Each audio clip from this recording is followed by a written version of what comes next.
A bargain is struck. May 29th, 1936. Miss Sadie looked to be done for the day. Her voice had gotten raspy toward the end of her fortune-telling, and she breathed like she'd been carrying something heavy. So she had reached the end and worn herself out by telling the story about Pearl Ann and Ned and the rally and all that. I wanted my dime back. I said I wanted to know about my daddy. This was just some old story from 20 years ago about two people I don't even know. Her eyes narrowed a bit, and she raised her chin as if she had just figured me out. Let's get this all fixed up here for Miss Sadie.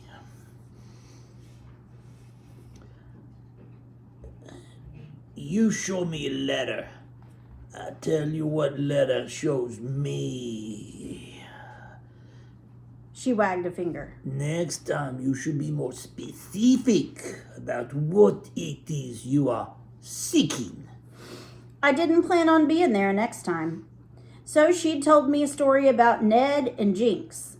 I made up a story about a made-up story about two names that she read in the letter. I pictured the yellow and green fishing lure in the Lucky Bill cigar box. Please highlight that sentence. I pictured the yellow and green fishing lure in the Lucky Bill cigar box. That sounds like the lure from the Wiggle King fishing lure, so colorful it'll catch a blind fish. Yes, it does. So maybe they are connected. They may be connected. She knew the mementos I had, and she'd zeroed in on the fishing lure mentioned in the letter to conjure her story. Anybody could do that. I looked at Miss Sadie, hair in my mouth, sitting there, her leg propped up. She was a pathetic sight. What kind of purveyor of the future could only tell stories from the past? Go home, she said. Communing with the spirits is a privilege. I have ointment on the top shelf, just behind the baking soda above the icebox. But I will get it myself. She sure gave good directions if she was planning on getting it herself. Do you think she wanted Abilene to pick up on the hint and go get it for her? You're so perceptive.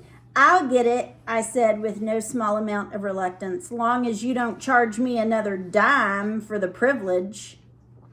I maneuvered my way through the maze of velvet and fringe into her pantry and retrieved the nearly empty jar of salve. I gave it a whiff and nearly singed my nostrils. Ooh, must not smell very good. What is this stuff? Hawthorn root, she said, scooping out the remainder and rubbing it onto her leg. It helps to increase the circulation. She moaned a little, massaging her swollen leg. Oh, it's swollen.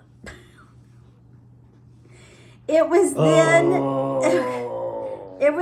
that I could see the wound that was causing. Wait, now it's the other leg. Swollen. Pick a leg. It was then that I could see the wound that was causing her so much distress. What happened to your leg? I asked with a grimace.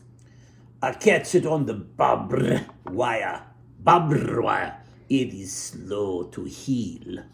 That was putting it mildly. That sore with its scabbing and yellow pus looked to have gone from bad to worse in about another mile past that. If you tell me where another jar is, I'll fetch that for you and then I'll be on my way. There is no more. I gather last of hawthorn root near the cemetery last night. But I'm sure there is more to be found elsewhere. I looked outside at the scorching sun. So, probably not much growing in the Dust Bowl. Yeah. This is not good for Miss Sadie. And if it's not growing in May, it sure as heck isn't going to grow in June, July, and August. Right.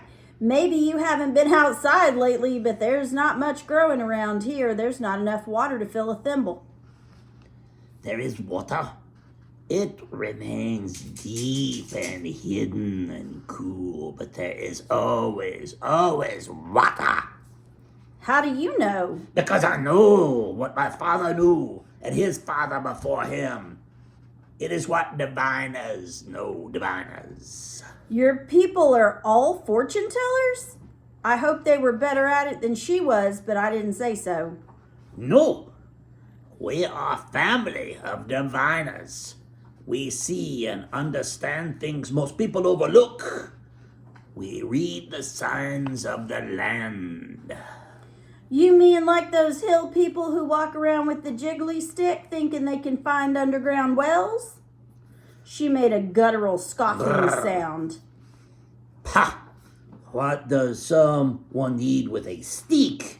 All one needs is eyes and ears. The earth speaks loud enough when it wants to be heard. So highlight that sentence. The earth speaks loud enough when it wants to be heard. Personification. I was beginning to have no doubt that she heard things. The woman wasn't right in the head. All right then, you have a nice day, I said, backing toward the door. I believe there is still a matter to be settled about my broken pot. It survives a boat ride all the way from Hungary, and now it is in pieces. Hungry. That explained the accent. I stood my ground. Well, it wouldn't be broken if you hadn't taken my compass. Take your compass. I'm out to gather hawthorn root and find something on my property. How am I to know it is yours?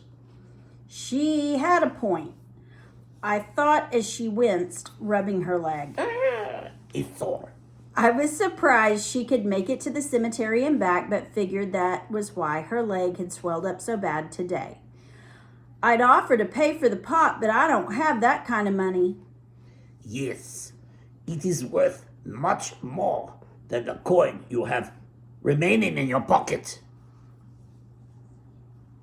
How does she know?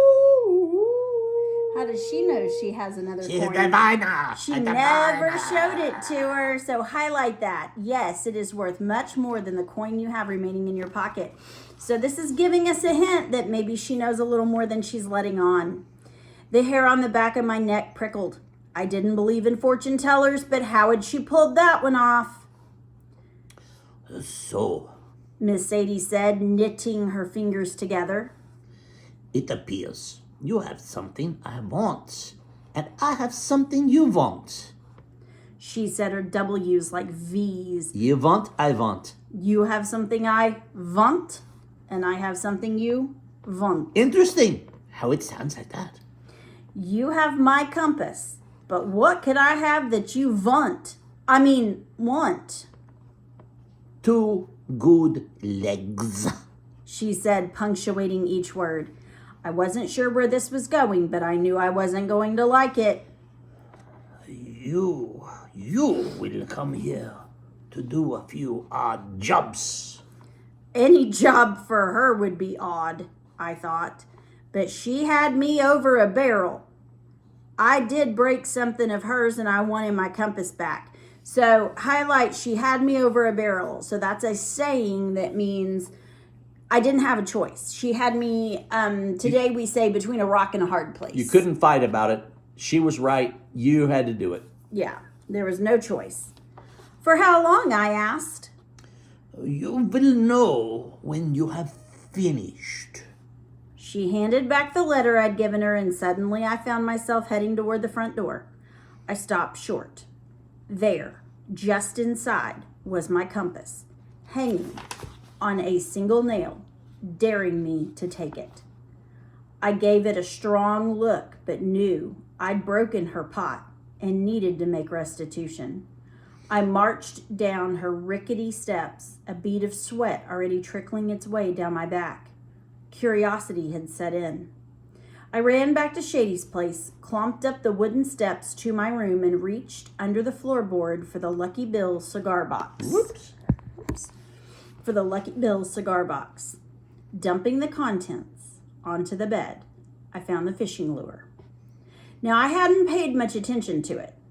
The words from Miss Sadie's story came back to me as I looked at the fancy green and yellow spotted lure. The underside of the lure in pretty gold lettering read, "Wiggle King, so colorful it'll catch a blind fish." How about that? At that moment, I wished I'd never set foot on the path to perdition.